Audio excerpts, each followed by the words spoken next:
Well. Would you look at the time? If you haven't noticed, folks, It's that special time of the week. And let me be the first to welcome you guys back to another exciting episode of Figure Friday. Oh, yes. As you can tell, it is that special time of the week where we spend some quality time together and basically nerd out about all things figure, Funko, merchandise, memorabilia related of all kinds, shapes, colors, and sizes. You best believe anything of that sort you find right here on this here channel. Yes, that's right here, right here. Nowhere else, just right here. You know what I'm saying? Hello and good evening, Mama. Hello and good evening. Yeah. But I'll drop the act now, guys. Again, I want to say hello and welcome back. I'm sorry, hello and welcome again. This is Figure Friday. Let me be the first to welcome you guys back. But please, if you haven't already, please do me a favor and go grab yourself something to eat, something to drink, something to snack on, because I want you guys to feel as at ease as possible. Because as you know, this is a green zone. Everybody is welcome here to come and go as they please. Although I'd rather like you to stay because again, it's always fun having you guys here. But yeah, go ahead and go help yourselves. And don't worry about me. I have some hydration right here. Just some good old Coke with some cherry and vanilla in it. You know, nothing too major, nothing too extreme. You know, heck. Yeah. Of course, the only reason I chose that is because, you know, I haven't had a Coke in a good long while. But that's kind of my fault. But, you know, I try to watch my sugar intake when it comes down to it. Because I actually, most folks really can't believe it when I tell them that I've been able to limit myself to one Coke a week. You know, because I understand it's actually hard for some folks. But to me, I feel like it actually helps. You know, but that's just me, honestly. So again, go ahead and help yourselves. And don't worry about me. I'll be here waiting. Plenty of time. No rush. Goodness gracious. Oh, yeah. And again, the music that you guys are hearing right now, just know I own no rights to it. No rights to the beats, the images, the, just the coloring. None of that. I'm simply using it for, aesthetic purposes to help everybody just chill and relax. Because, again, I welcome you guys. I actually haven't stretched it. Remember, you guys need to stretch. Don't forget to stretch, please. Oh goodness. Yes, indeed. Yeah. Oh, yes. Beautiful. Beauty. Goodness gracious. Hello and welcome in, everybody. Hello, welcome in. Just saying, hey, how are you? Goodness gracious. Ooh. Please don't fall over. Okay, folks. So we have at the 3-minute marker, so we're going to go ahead and get started. I want to say hello and welcome back for those who are just joining us on this quite auspicious Friday evening, or for those who are just watching this as a highlight. Of course, we're coming at you live, not only from the TikTok, but also from YouTube as well. Feel free to check that out. If you guys are more than welcome to after this is all over, or if you want to go and peek some old videos, you guys are more than welcome to. So for tonight's captivating, titillating tale, we will actually be delving back into the world of the Marvel universe, but we're going to be delving into the more darker nightlife side to introduce 2 new additions to the crew. A hunter and an assassin. But don't worry, they're not who you think they are. Trust and believe. You might think you know, but you do not know. Let me tell you that right now. So, again, I invite you guys to please sit back, relax, kick your feet up, grab the snacks, and chillax and relax with your boy. Because, as you know, it's just you, me, and the merchandise of tonight. So, why don't we go ahead and get started? Now, first up, we're actually going to be stepping into the contract killer assassin side of tonight's beginning. So we're going to introduce our first guest of the evening and our leading lady as well. So, who, believe it or not, actually got her killer instinct from a man who never misses his target. No White Ranger costume today? Not today, but trust and believe. He's not done. Trust and believe he's not done. He will be back. Monty Daniels, thank you so much for the follow, man. Welcome to the Wolfpack. Oh my goodness. So, please, ladies and gents, I would like to very much welcome our first guest of the evening. So please give a big Wolfpack welcome to Miss Maki Matsumoto, aka the Lady Bullseye. Yes, that's right, folks. The next generation of femme fatale killers has made her debut this fine Friday evening, and of course, brought with her a whole lot more than swords and daggers. She's also brought her story. So, why don't we just go ahead and get her up out of her plastic imprisonment? And I know that most people say, but the value decreases if you take them out of the package. And I understand that. But I'm the type of guy to want to show them off, to want to get them out of the box. And I know everybody's different. Every collector is different. Beautiful. Yo, what up, Confident? Damn, check her out. As you can see, she's sporting her trademark colors. Believe it or not, those are her trademark colors. And as you can see in the middle right there, that's actually the bullseye symbol because, again, that's where she got her inspiration from, the killer bullseye. Just got Taskmaster. Nice, dude, nice. But a little bit of history about her, and don't worry, she comes with an arsenal of weapons, heck. So Miss Matsumoto here was actually a prisoner of the Yakuza who planned to sell her and many others into sexual slavery. I do apologize for the trigger warning, folks. I do apologize.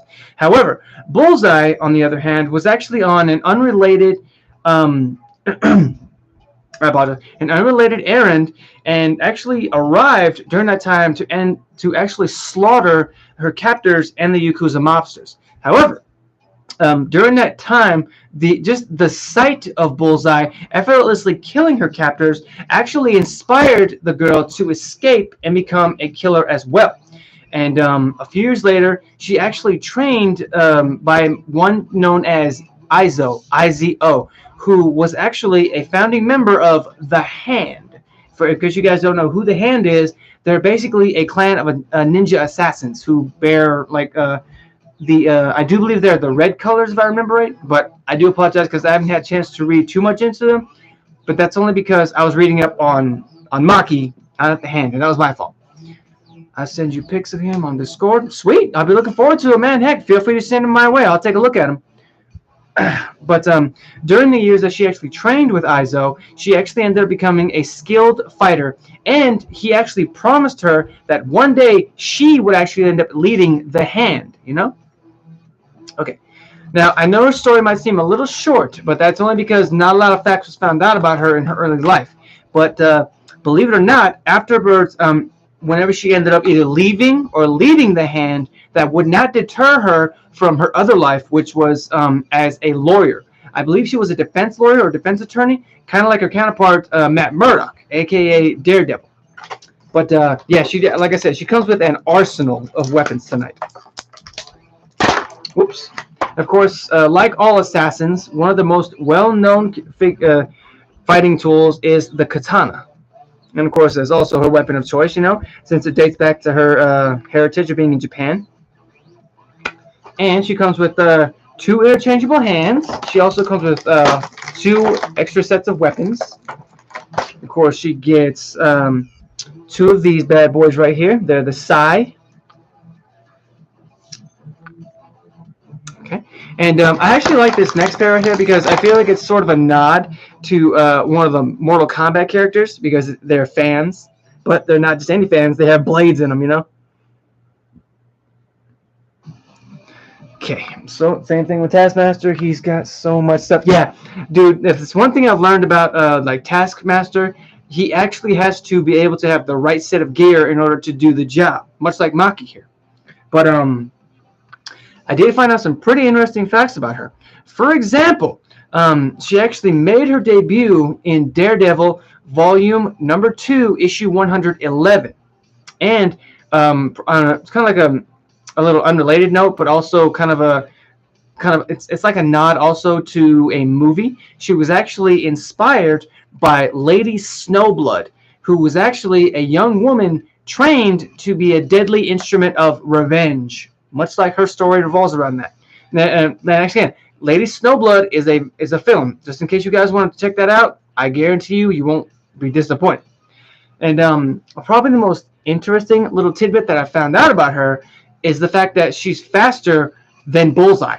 Yeah, I mean, because in an unrelated battle, when I looked it up, it's not so much that like he's not as accurate at her. It's the fact that she's more accurate, more deadly, and quicker on the draw. So that's what makes her kind of a more deadly assassin and a much more dangerous opponent.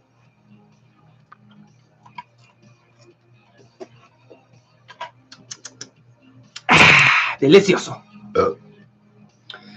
Okay, and being that this was actually part of the new lineup that actually did just drop, part of the Marvel Knights universe. They are a part of a much bigger figure, and his name is the Mindless One. Now, I don't know much about him, but I mean, hey, if I actually stumble upon him, or if I collect all the pieces from the other figures that are out there like the Marvel Knights, I will put him together, and I will definitely bring him onto the show. I'm about to go 15 Marvel. Oh, all right, cool. Hey, good job. Hey, good luck. Good luck, man. Okay. Are you guys good? I want to make sure. I can't stress that enough. I want to make sure you're good before we continue. Okay. And I actually kind of want to recognize the music that I'm listening to because it's actually a new music station that I stumbled upon, or it kind of came up in my recommendations. It's called Dark Synth, and I feel like it kind of fits the vibe tonight. I'm not gonna lie, especially for both characters. Hold on, I'll be quiet for a listen. Just listen. Sorry.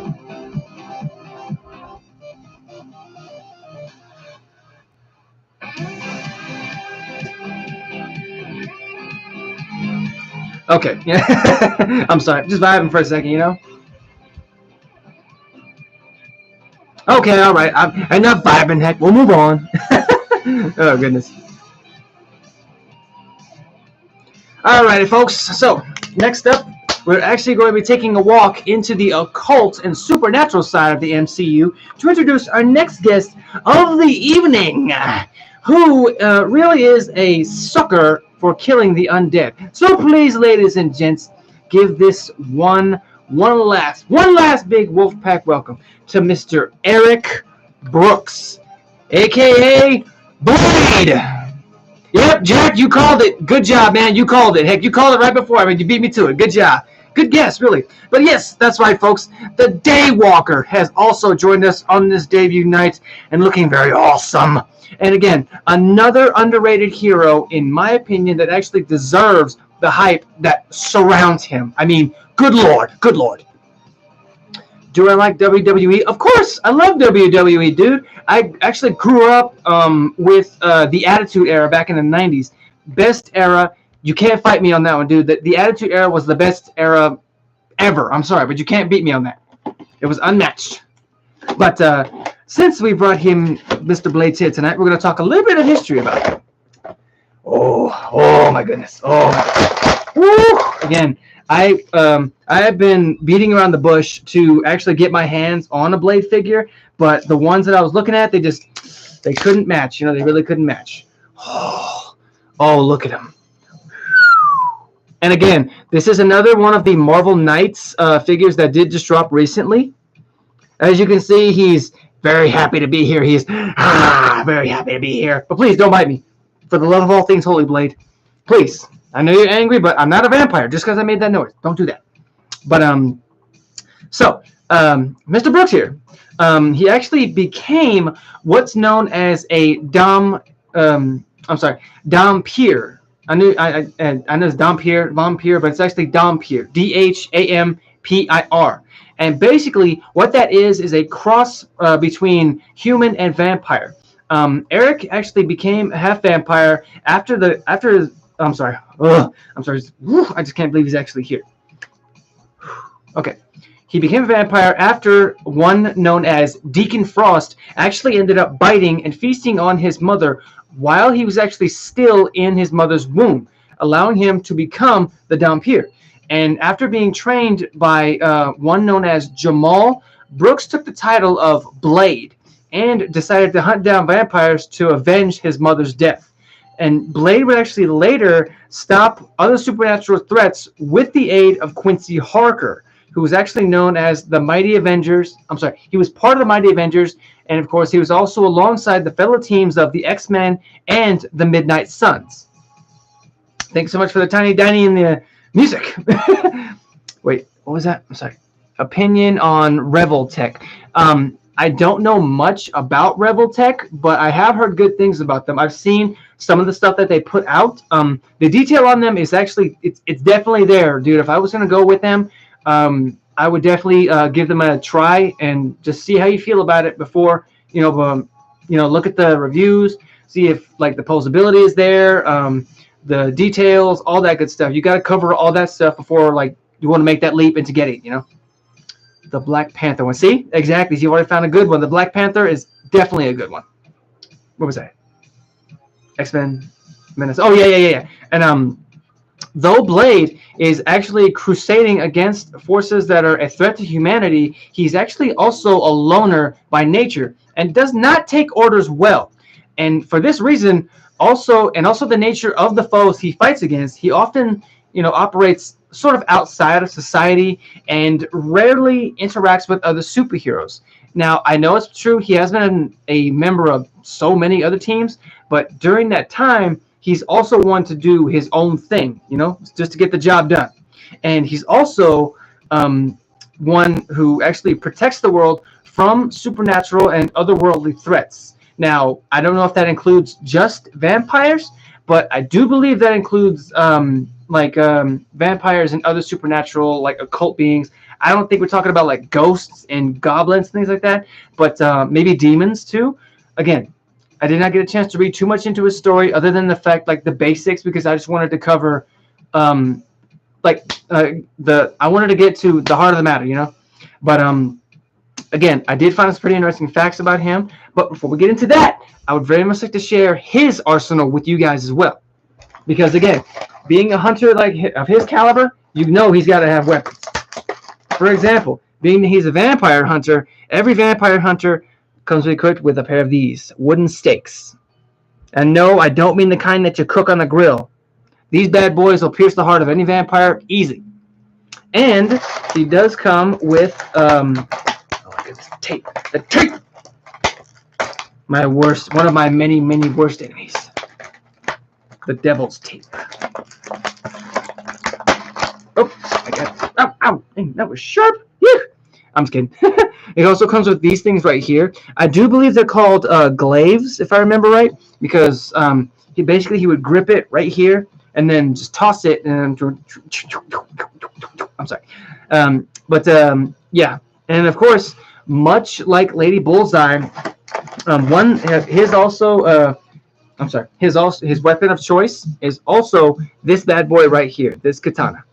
Now I know it might seem like a normal katana, and compared to that of Lady Bullseye's, it's actually a lot smaller. But the reason for that is because he prefers the smaller blade because it's easier to maneuver with, more compact, and won't really get in the way. And he won't really require using two hands unless necessary. Okay. And he also comes with two interchangeable hands. And he actually comes with the headpiece of the mindless one. Wow. That's interesting. Oh. That's crazy. Kind of reminds me of Juggernaut, though. It gives Juggernaut feels. But, yeah, interesting facts about him. For example, did you guys know that Blade here has actually gone toe-to-toe with Count Dracula? Yeah, I kid you not, because Count Dracula was actually the first vampire that he had actually met, like, in life, or in the comic book world. And also, I found out that he's actually British because he was born in Soho, London. Not Soho, New York or Brooklyn, but Soho, London. And probably the most interesting fact that I did find out about him is the reason for the name Daywalker. And believe it or not, he actually got that skill from an interaction with Michael Morbius, the living vampire. Because Michael Morbius was actually the reason, he was actually the one who made him the Daywalker because he ended up biting him. But he didn't turn because he was already a vampire. Because vampires can't turn other vampires. That's not really how it works. But, yeah. That's Blade, you know. I'm so happy to have him as part of the crew. He is definitely going to look over and protect us all tonight from all the supernatural and vampirish worlds like coming in here and try to take over and try to suck up my blood. But either way, folks, I'm going to go ahead and get up out of here. I will be shooting over to my Twitch to do some gameplay. Not really sure what yet, but trust and believe. We will find out. I will also be looking forward to seeing you guys next week for another riveting episode. And I thank everybody to come out to see me tonight. You guys are breathtakingly awesome. Appreciate you all so much. And, I look forward to seeing you guys. So until next time, stay safe, stay awesome, stay weird, stay yourselves, be zen as always, and peace.